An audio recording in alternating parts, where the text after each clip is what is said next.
PEP ကုမ္ပဏီကလူတွေရှင်ဒါလေးတစ်ချက်ကြည့်ပေးကြနော်ခလေးရှိတဲ့မိဖများလေးအထူးသတိပြုကြပါရှင်ဒါလေးနော်ဒါဒီနေ့ကျမသားလေးဒါလေးကစားနေတာရှင်စားနေရင်လည်း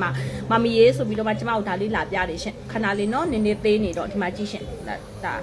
တန်နော်ဟုတ်ကျမသားလေးကတော့အသက်9နှစ်ရှင်စကားလေးပက်လျောင်ပြောတတ်နေပြီပေါ့နော်ကြောက်တက်နေပြီရှင်ဒီမှာကြည့်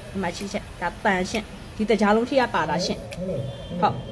ဒီမှာကြည့်တကယ်လို့ပေါ့နော်ကျမတို့ကဒီတကြားလုံးကိုအကြောင်းကိုထိပေးလိုက်တာဖြစ်ဒါမှမဟုတ်ရင်ကျမတို့မိဖတွေအလုပ်သွားနေတဲ့ရှင်ခလေးကဒီတကြားလုံးစားတာဖြစ်အများကြီးဖြစ်သွားနိုင်တယ်ရှင်ဟုတ် PEP ကုမ္ပဏီကဝန်ထမ်းများလူကြီးများသက်ဆိုင်သူများဖြည့်ရှင်းပေးကြပါရှင်နော်ဟုတ်ကျမတို့အိမ်မှာ CCTV ရှိပါတယ်ရှင် CCTV မှတ်တမ်းနဲ့ကြည့်ရှင်နေဆိုလို့ရှိရင်လည်းပြလို့ရပါတယ်ရှင်နော်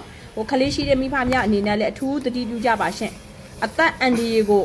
ထိခိုက်စေတဲ့ထိဖြစ်စေနိုင်ပါတယ်ရှင်ဒါဒီတန်ပါရှင်ဒီမှာရှိကျမခောက်ပြပါမယ်ရှင်မတန်ပါနော်မထိုးနေနော်ကျမလက်ကိုစိုက်နေတယ်နော်ဟုတ်ဒါတကြားလုံးထိရပါတာပါရှင်ဟုတ်